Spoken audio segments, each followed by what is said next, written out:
نام شہرت کے لیے کوئی کام نہیں کیا، بلکہ حضرت مبارک صاحب تمام کے تمام خدمت اللہ کی رضا کے لیے کیا۔ اور اللہ جل شانہ فرماتا ہے کہ جو فَاذْكُرُونِي أَذْكُرُكُمْ، جو مجھے یاد کرتا ہے میں لوگوں کی زبان سے ان کے چرچے کرواتا ہوں۔ آج اگر جہاں پر بھی لوگ سیفی کہلاتے ہیں، یہ حضرت مبارک صاحب کی کمالات تھے، حضرت مبارک صاحب کی خدمات تھے۔ جب اللہ جل شانہ نے یہ عزت اور شرافت حضرت مبارک صاحب کی رعایت عطا فرمایا۔ زنگ چھڑا قلب نوری پائے جلا، مولا دل کا زنگ چھڑا قلب آسی پائے جلا۔ مبارک رحمۃ اللہ علیہ تو چونکہ بہت اعلیٰ پائے کے ان کے اخلاق تھے، آپ کی جو اپنی سوچ تھی بہت اعلیٰ تھی، لیکن ایک بات تھی کہ آپ اگر کوئی بڑا آتا تھا اس کو بڑے کے طریقے کے ساتھ ڈیل کرنا، کوئی دنیا دار آتا دنیا داری کے حساب سے اس کو ڈیل کرنا، کیونکہ آپ نے خود زمینداری بھی کی تھی جو کہ کھیتی باڑی والا کام ہوتا ہے نا، وہ بھی کی تھی آپ نے تھوڑا بہت کاروبار بھی کیا ہوا تھا، اور آپ نے تعلیم بھی حاصل کی تھی، آپ نے دیہات کی زندگی گزاری، شہر کی گزاری، الحمدللہ ہر چیز سے واقفیت تھی۔ جو رسم و رواج ہمارے جو کلچر ہے پشتوں کا، اس کو بھی آپ بڑی اچھی طریقے سے فالو کرتے تھے، لیکن جہاں پر شریعت کا مقابلہ آتا تھا رسم کے ساتھ تو آپ رسم کو چھوڑ دیتے، شریعت کو فالو کرتے تھے۔ گھر میں بھی آپ کا اس طرح تھا کہ آپ فرماتے تھے کہ گھر میں وسعت کی زندگی ہوتی ہے، باہر تو اللہ نے آپ کو بڑی ہیبت دی تھی، بڑا شان دیا ہوا تھا، آپ کی بہت سخت ڈسپلن تھی، بیک وقت آپ 30 سے 40 گھروں کو سنبھالا کرتے تھے، جو آپ کے پڑوس میں تھے، علماء کی، اساتذہ کی، قاری حضرات کی، خلفائے کرام کی جو توجہ کرتے تھے، اور ہمیشہ 200، 250، 300 بندے ان کو تربیت کرنا، ان کو جو ہے وہ ایک خاص روٹین سے چلانا، یہ آپ کا معمول تھا۔ لیکن بیک وقت اسی وقت آپ جو ہے وہ گھر میں بچوں کو بھی ٹائم دیتے تھے، خواتین کو بھی ٹائم دیتے تھے، مہمانوں کو بھی ٹائم دیتے تھے، پڑوسیوں کو بھی ٹائم دیتے تھے، بڑی شفقت سے پیش آتے تھے۔ اور ہمیں یاد ہے میں نسبتاً بڑا تھا، یہ بات مجھے کرنی چاہیے نہیں کرنی چاہیے، تقریباً 7-8 سال کا، آپ مطلب یہ ہے کہ مجھے اپنے ساتھ بستر پر فرماتے تھے میرے ساتھ سو جاؤ، اتنا آپ کا شفقت تھا، محبت تھا۔ رات 2 بجے 2:30 بجے اٹھاتے تھے، اٹھو وضو کرو، تہجد کی نماز پڑھو۔ کبھی بیمار ہو جاتے تھے، مجھے یاد ہے کہ دفعہ خود گود میں اٹھا کے باہر لے آتے تھے، ہمارے کسی بڑی بزرگ کو کہتے تھے اس کو ڈاکٹر کے پاس لے جائے گا، تو بڑی شفقت کرتے تھے، بڑی محبت کرتے تھے، بلکہ ہر کسی کو نوازتے تھے۔ سادات سید جو ہے حضور کی اولاد، اس سے بڑی پیار کرتے تھے، بلکہ آپ کا جو خلیفہ تھا جس کا نام میں نے آپ کے سامنے عرض کر دیا، سید نور علی شاہ پاچا سے، حضرت کا خلیفہ تھے، پشاور میں اب بھی حیات ہے لیکن ضعیف ہو چکے ہیں۔ تو وہ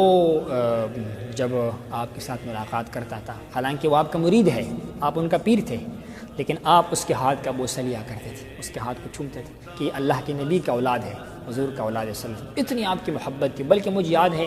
وہ کبھی کوئی نعت خوان اللہ کے حبیب کا مدح کرتا تھا۔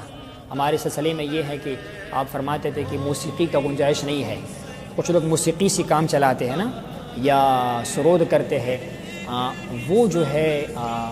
وہ طریقت کے اندر الاؤ نہیں ہے، بلکہ شریعت کے اندر بھی الاؤ نہیں، جائز نہیں ہے۔ تو آپ فرماتے تھے کہ اس کی جگہ پر آپ اللہ کا ذکر کرو، حمد پڑھو، حضور کی نعت پڑھو،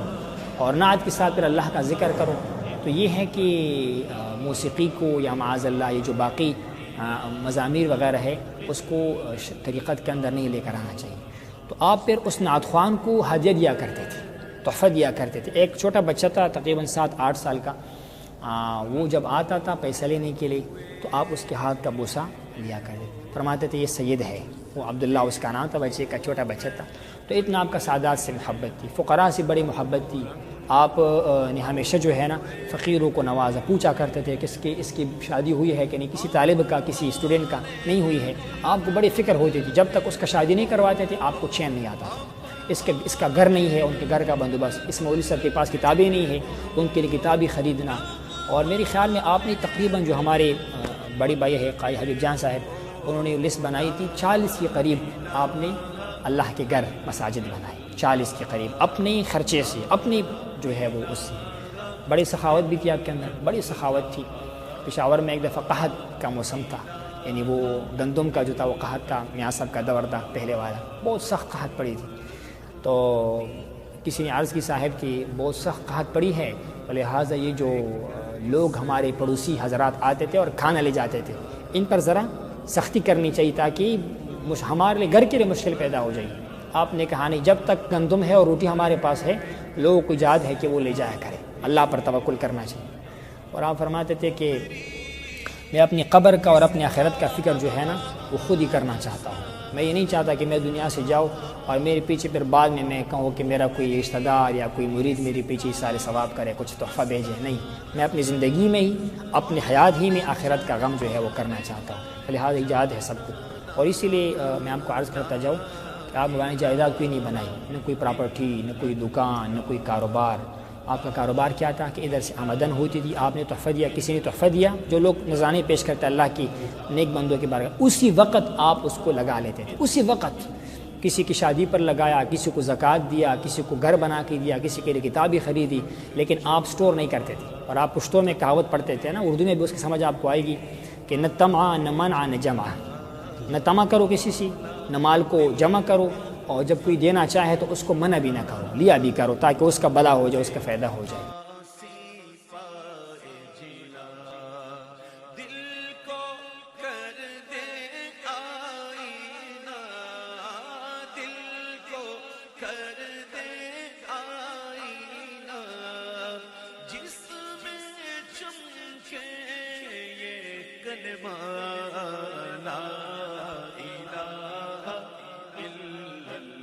ہمارے جو مبارک مطالعے تھے، اللہ نے آپ کو بڑی شان دی تھی، اور ہم نے تصور بھی نہیں کیا تھا کہ ایک ایسا وقت بھی آئے گا کہ آپ ہم سے جدا ہو جائیں گے، کیونکہ آپ کو ہم نے ہمیشہ اپنی آنکھوں کے سامنے دیکھا۔ ہم صبح 2:30-3 بجے اٹھتے تھے، کبھی اٹھے تو آپ کو مصلی پر دیکھا، آپ کے ہاتھ میں تسبیح دی کہ اللہ کا یاد میں مصروف پایا، اور مسجد میں ہمیشہ آپ کو دیکھا، آپ کو ہمیشہ اپنے پاس پایا، ہماری تربیت کی، ہمارا بلکہ ہر کسی کو آپ نے وقت دیا، بلکہ ہم جتنے بھی بھائی ہیں نا، ایک تو اللہ کو پیارے ہو گئے ہمارے بھائی، سب کا دعویٰ ہے کہ مجھ سے زیادہ پیار کرتے تھے۔ اور اسی طرح آپ کے ہر خلیفہ، ہم تو لوگوں سے ملتے ہیں، آپ کے مور دن 50,000 مرید خلفاء ہے، مرید تو خیر لاکھوں میں ہے، خلفاء کرام جو ہے وہ 50,000 سے زائد ہے، اور تقریباً ہر کوئی آپ کو یہی کہے گا کہ وہ مجھ سے زیادہ پیار کرتے تھے۔ یہی حدیث میں ہے کہ اللہ کے نبی کے پاس جو بندہ آتا تھا نا، پہلے وہ ڈرتا تھا کہ پتہ نہیں کس طرح کا بندہ ہے، جس کے پاس عمر فاروق و خالد بن ولید جیسے لوگ ہیں، وہ کتنا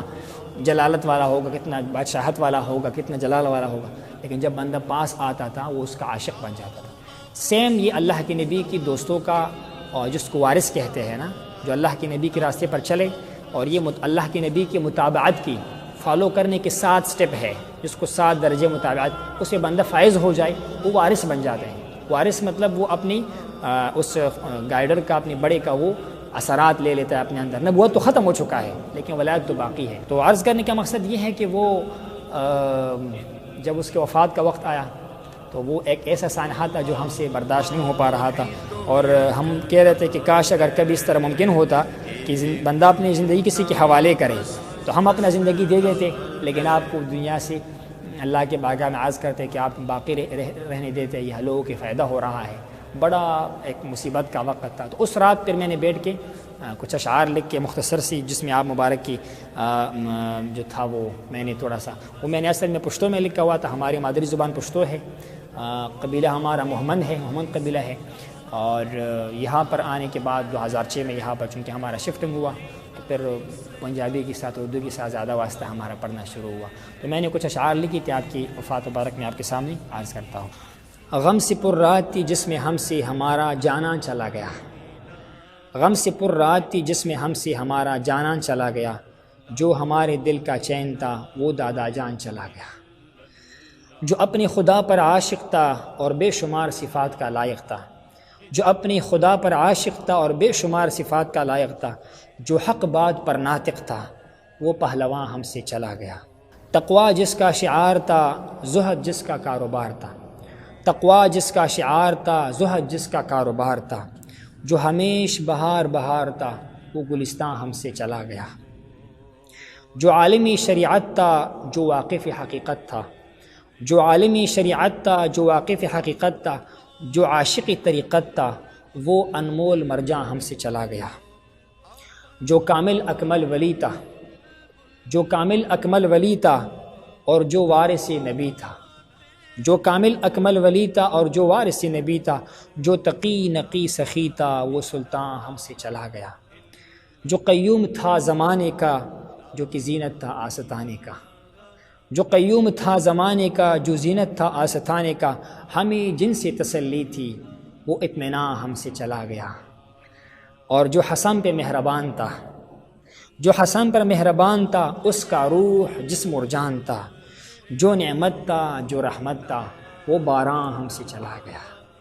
غم سے پر رات تھی جس میں ہم سے ہمارا جانا چلا گیا، جو میرے دل کا چین تھا وہ دادا جان چلا گیا۔